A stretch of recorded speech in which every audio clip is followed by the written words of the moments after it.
उल्टे पांव। बादशाह अकबर अक्सर भेष बदलकर अपने राज्य में घूमा करते थे। वह जानना चाहते थे कि उनके शासन में प्रजा सुखी है या नहीं। एक दिन वह भेष बदले नगर में घूम रहे थे।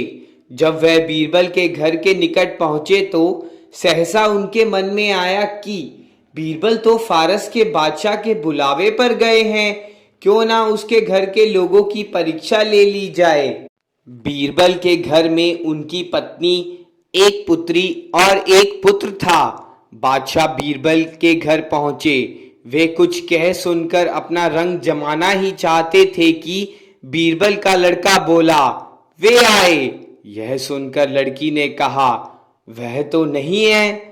पत्नी मकान के भीतर से दोनों बच्चों की बातें सुन रही थी और वहीं से बोली, वह होते और नहीं भी होते। बादशाह उनके मुख से निकले सांकेतिक वार्तालाप को नहीं समझ सके। वे तो बीरबल के घर के लोगों की परीक्षा लेने आए थे, मगर यहाँ दूसरे ही प्रश्न उनके सामने उपस्थित हो गया। वे उल्टे पांव लौट गए। अगले दिन दरबार में उन्होंने दरबारियों के सामने इन तीनों बातों को रखा और इसका मतलब पूछा, किंतु लाख प्रयत्नों के बाद भी कोई इन तीनों बातों का मतलब नहीं बता सका। 2 दिन बाद बीरबल लौटे।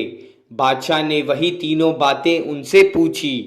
बीरबल ने तुरंत उत्तर दिया, आली जहां, यह बात उस समय की जान पड़ती है कि जब किसी कुलीन के घर में कोई परिचित व्यक्ति यह जानकर भी जाए कि घर में गृह स्वामी नहीं है, तभी घर वाले ऐसी बातें करते हैं। यानी पहली बात, वे आए का मतलब है कि बैल आए। दूसरी बात, वह तो नहीं है का मतलब यह है कि उसके सींग नहीं है। और तीसरी बात, वह होते और नहीं भी होते का अर्थ है कि किसी बैल के सींग होते भी हैं और किसी के नहीं भी होते। बीरबल ने आगे कहा, इन तीनों बातों से यह शिक्षा मिलती है कि बिना गृह स्वामी के घर में रहे उसके घर में कदापि ना जाया जाए। यह तो हुई अपरिचित की बात, किंतु यदि परिचित भी हठ धर्मी से ऐसा करे तो उपस्थित घर वालों द्वारा ऐसी बातें कहकर उसे इशारे से आगाह कर देना चाहिए। यह सुनकर बादशाह चुप हो गए। उन्होंने अपनी मानसिक लज्जा को प्रकट नहीं होने दिया, पर मन ही मन बीरबल तथा उसके परिवार के लोगों की बुद्धि की प्रशंसा की।